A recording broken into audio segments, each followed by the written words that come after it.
Hi, welcome to Researchers Help. So this video explain about acute leukemia detection using k-means clustering. So it's a simple procedure, but we didn't need to know the steps clearly. So first of all, we saw the image. So this is our image, example image. So this region is our acute leukemia region. So how will we have segment or how will clustering? So clustering is segmented is something different. So segment means I need only this region. Like I need now only this region, not other region. So how will we have identified that? So we have just analysis with the help of our code. Okay. So this is the color image already we know. But normally this image in RGB format like red, green, blue. So when you check this I variable, it's having three region. That means whose I, it's having row size, column size, and this three region is nothing but red region, green region, and blue region. So when you do the clustering, this three region is somewhat complex. So only we have convert normally this RGB space to lab space. It's nothing but L is luminance, AB is color component. So we have just using instead of three color region, we have choose two color region. So only we have move this RGB to lab conversion. So when you move this, so we have apply next step. So this image is nothing but our lab image. That means is a lab convert images. So now we need to do the k-means clustering. Before doing k-means clustering, so we need to know what are the k-means clustering process. So already we know, so k-means is a clustering process. So I have explained very simple concept. So I have draw one XY line. So we have some points like here some point, here some point, here, here, here. So many points is available. So now we need to, this section we need to cluster into, number of cluster is assigned as 3. So we want to cluster the regions 3. So normally what happen means initially it's choose like any one point 1 2 3. So each and every time, that is the iterative process k-means clustering. So each and every time it's verify nearest neighbor distance. So normally maybe a Euclidean distance or any other distance method, cosine distance or whatever method.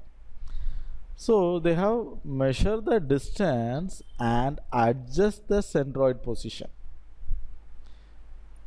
So measure the distance and adjust the centroid position and predict the optimal center position. So here is the optimal center position, here is the optimal center position, here is the optimal center position. So these cluster members are comes under this centroid. This cluster members are comes under this centroid. This cluster centroid comes under this centroid. So what happening means according to this data or points, this point is moving and identify that optimal locations or to identify the best location. So that's called a clustering process. So it's a data clustering. So you have easy to understand. But what is image clustering? So just remember that. So image clustering also. So already we got the graph like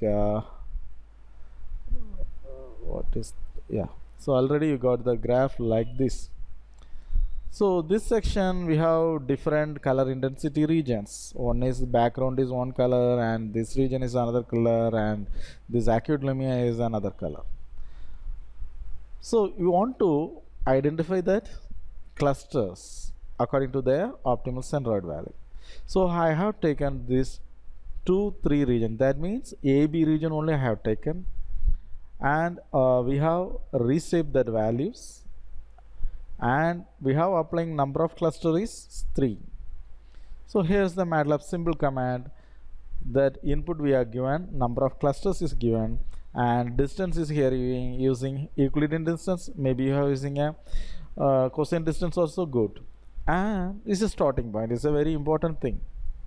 So when you do the clustering process for segmentation or to identify the particular region, the starting point is very important.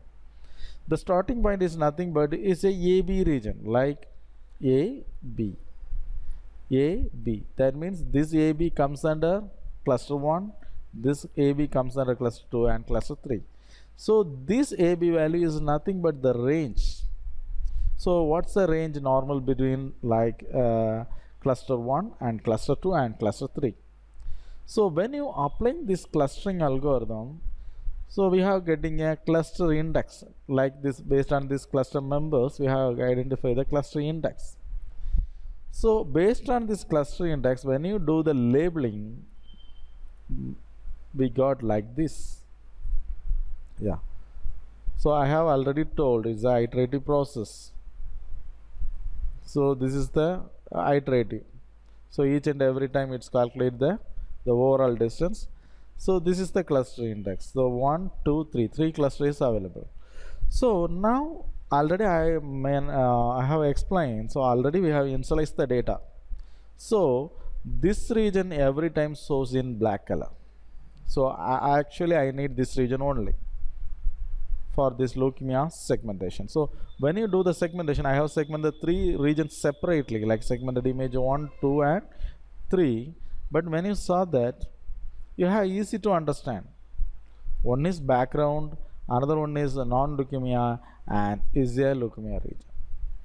So that's the main thing. So it's a simple concept but efficient. We have written the very less complexity of a code, but we have got a efficient segmented image of leukemia. So we have checked with another image, like instead of 1.jpg I have used 2.jpg, and run the code.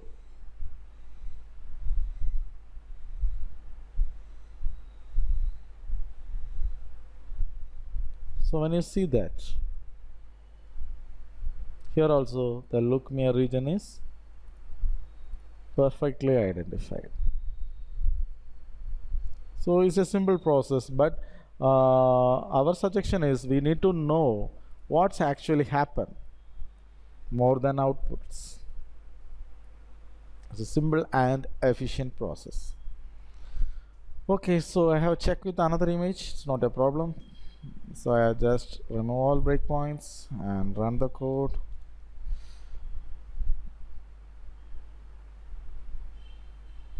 Yeah, we got the points. Yes, the segment region is a input image. This only we got. Okay, I think how everything understands. So if any doubt, you can mention in comments. Okay, thank you for watching.